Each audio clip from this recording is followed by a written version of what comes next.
नारायण नारायण नारायण। हरे कृष्णा कृष्णा कृष्णा हरे हरे, हरे राम राम राम हरे हरे। हरि बोल। श्रीमद् कुंज विहारिणे नमः।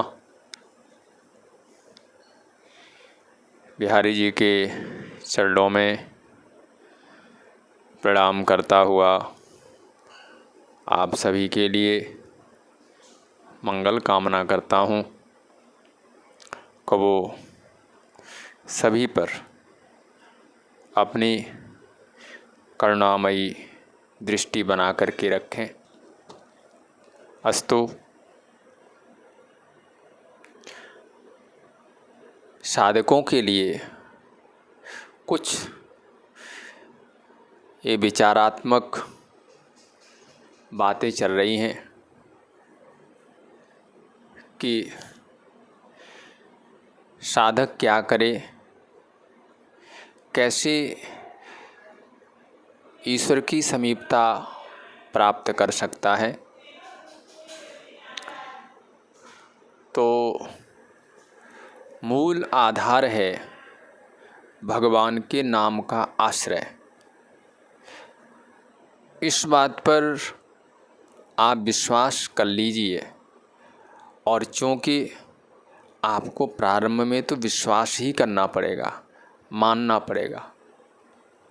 विश्वास कीजिए, हमारे शास्त्रों में लिखा हुआ है, भगवान शिव पार्वती जी से कहते हैं कि देवी, ईश्वर के अंदर जितनी भी शक्तियां हैं, क्योंकि वो जो परमात्मा है उसके अंदर अनंत शक्तियां हैं, अनंत शक्तियां। ईश्वर के अंदर जितनी भी शक्तियां हैं, भगवान शिव कहते हैं वो सारी की सारी शक्तियां ईश्वर के नाम में भी हैं। ध्यान देना, यानी जो ईश्वर कर सकता है वो उसका नाम भी कर सकता है। इसलिए आप नाम का आश्रय ले लें, नाम को मजबूती से पकड़ लें। नामी अपने आप आपके बीच में, आपके सामने आकर के खड़ा हो जाए, होना ही पड़ेगा।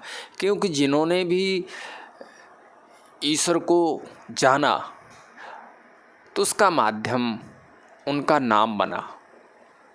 अब ध्यान देना, बहुत लोगों के ऐसे प्रश्न होते हैं कि महाराज आप कहते हैं राम राम कहो तो एक दिन राम आ जाएंगे। बोले जैसे कोई व्यक्ति घड़ा घड़ा घड़ा कहता है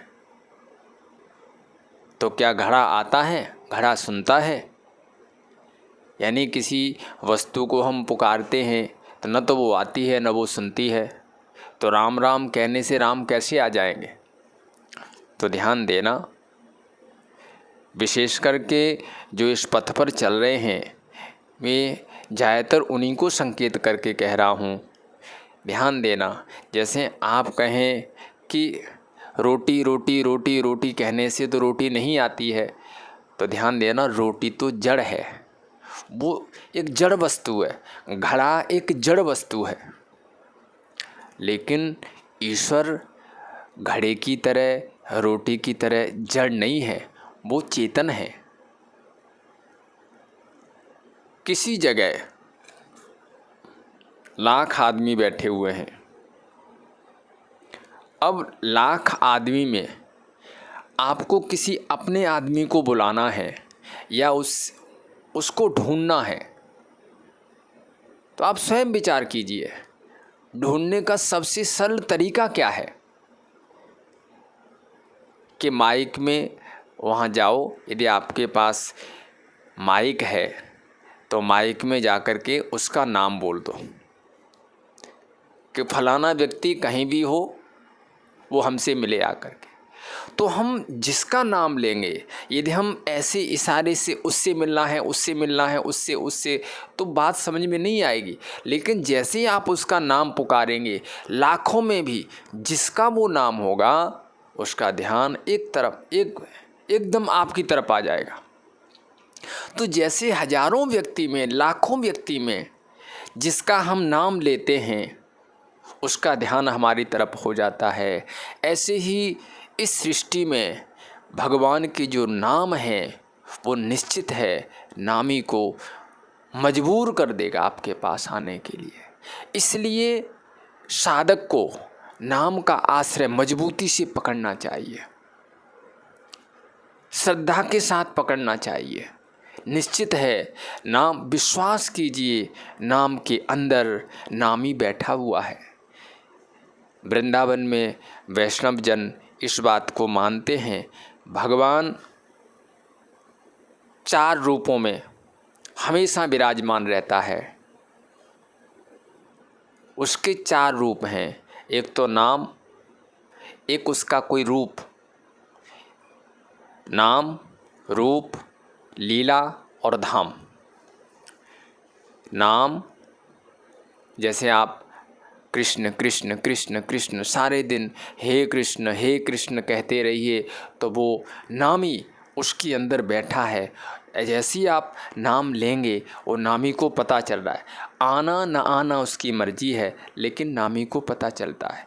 रूप, आप उसका कोई भी एक रूप आंख बंद करके, जैसे आप अपने बच्चे की आकृति बना लेते हो, अपने प्रेमी की आकृति कमरे में लेटे लेटे बना लेते हो, वो ऐसा है, वो ऐसा है, वो ऐसा है, उसके पैर ऐसे हैं, उसके हाथ ऐसे हैं।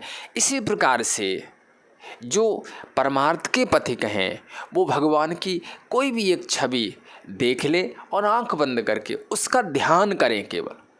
यदि वो केवल ध्यान कर रहे हैं, ये जो ध्यान है ये भी एक तरह से ईश्वर का दर्शन है, उसको पता चलता रहता है, क्योंकि रूप के अंदर भी वो बैठा है, नाम के अंदर बैठा है, रूप के अंदर बैठा है और लीला, ये सब चिन्मय है। ध्यान देना, उनका नाम चिन्मय है। वैष्णव जन सभी मानते हैं ईश्वर का नाम चिन्मय है, ईश्वर का रूप चिन्मय है, ईश्वर की लीलाएं चिन्मय हैं।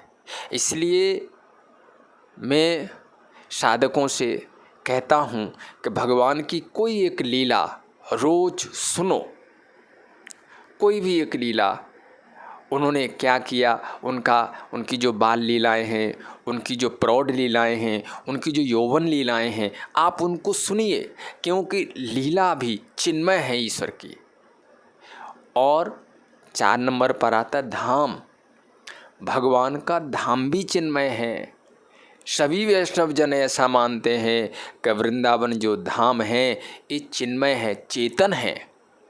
जैसे आपके पास कोई बैठा हुआ है तो आपको पता चलता है, ऐसे ही इस धाम के अंदर जितने भी जीव रह रहे हैं, वृंदावन को सब पता है। क्योंकि धाम जैसे नाम और नामी में फ़र्क नहीं होता, ऐसी धाम और धामे में फ़र्क नहीं होता। यानी भगवान कृष्ण ही धाम का रूप धारण करके यहाँ पर विराजमान है। तो आप नाम का आश्रय ले लो, रूप का आश्रय ले लो, उनकी लीला का आश्रय ले लो, उनके धाम का आश्रय ले लो, चारों में से किसी एक का आश्रय ले लो। और वैसे तो मैं यही कहूँगा कि ठाकुर जी आप लोगों पर कृपा करें कि वो, यदि आपने धाम का आश्रय ले लिया तो नाम, रूप और लीला तीनों ही आपके पास आ जाएंगे। क्योंकि हमने देखा है वृंदावन में महाराज, आप सुबह शाम जब भी निकलोगे, यहाँ पर 95%, 95%, हम जब कहीं गलियों में निकलते हैं तो हर कहीं से भगवान कृष्ण की कोई न कोई लीला, कोई उनका चिंतन, उनकी कोई न कोई बात सुनने को मिलती है। अभी शाम को जाएंगे तो हर एक गली में कहीं आरती हो रही है, कहीं कीर्तन हो रहा है, कहीं उनकी कथा चल रही है। यानी ये धाम उनके रूप का चिंतन अपने आप करा देगा। इसलिए जिन्होंने धाम का आश्रय ले लिया है बड़े भाग्यशाली हैं, उन पर विशेष कृपा है। तो आप जब तक आप धाम में नहीं हैं तब तक आप तीन में, चाहे उनका नाम का आश्रय, उनके रूप का आश्रय, उनकी लीला का आश्रय, उनका चलते फिरते आप नाम लेते रहिए सारे दिन। हे कृष्ण मैं आपका हूँ, हे गोपाल मैं आपका हूँ, उनको नाम सारे दिन पुकारते रहिए। और यदि कोई आपको कहीं से सुनने को मिलती है तो उनकी कोई लीला सुनिए और ध्यान रखिए वो हमेशा आप जैसे ही उनका नाम लेते हैं, ऐसा संतों के मुख से हमने सुना है कि जब कभी भक्त के जीवन में कोई संकट आया और उसने नाम लिया, उन्होंने केवल जैसे लिखा है कि जो गज और ग्राह का प्रसंग भागवत में आता है, उसमें लिखा है कि 1 वर्ष तक वो उनके साथ लड़ता रहा, युद्ध करता रहा, लेकिन एक काफ़ी काल तक युद्ध करने के बाद भी जब उसने देखा कि मैं अपने आप को ग्राह के चंगुल से छुड़ा नहीं पा रहा हूँ, तो उस समय उसने एक प्रार्थना की और प्रार्थना की मन ही मन में, जो कई पूर्व जन्म में करता था वो प्रार्थना करने के बाद में बस बताते हैं, नारायण खिल गुरु भगवन नमस्ते। बस केवल नारायण कहा था महाराज। जैसे ही नारायण कहा उन्होंने तो केवल शुरुआत यानी मुख से उच्चारण करना शुरू किया था और वो वैकुंठवासी नारायण आ गए और आकर के इतने उतावले हो गए कि गरुड़ से कूदे और कूद करके उस ग्राह का गला काट दिया। तो निश्चित है द्रौपदी ने पुकारा, देखो वस्त्र बन करके उनके शरीर में लिपट गए। विश्वास कीजिए, अपने श्रद्धा विश्वास को बढ़ाइए, ईश्वर से प्रार्थना कीजिए और ध्यान देना, यदि किसी का अटैक हो तो वो हार्ट अटैक हो तो वो एक बार मरता है, लेकिन जिसकी श्रद्धा विश्वास जीवन से निकल गए तो समझ नहीं, पता नहीं वो कितने बार मरेगा। इसलिए अपने श्रद्धा विश्वास को दिन प्रतिदिन बढ़ाइए, उनकी लीलाएं सुनिए, उनके जनों का साथ कीजिए कि ये सब आपके अंदर जागृत हों, दिन प्रतिदिन बढ़ें। तो ईश्वर पर दृढ़ विश्वास, उसकी लीला कथा में विश्वास, उसके रूप का ध्यान और उसके नाम में दृढ़ विश्वास, यदि आप इसका आश्रय लेंगे तो निश्चित है उसकी कृपा अवश्य होगी। ओम श्री राधे श्री राधे श्री।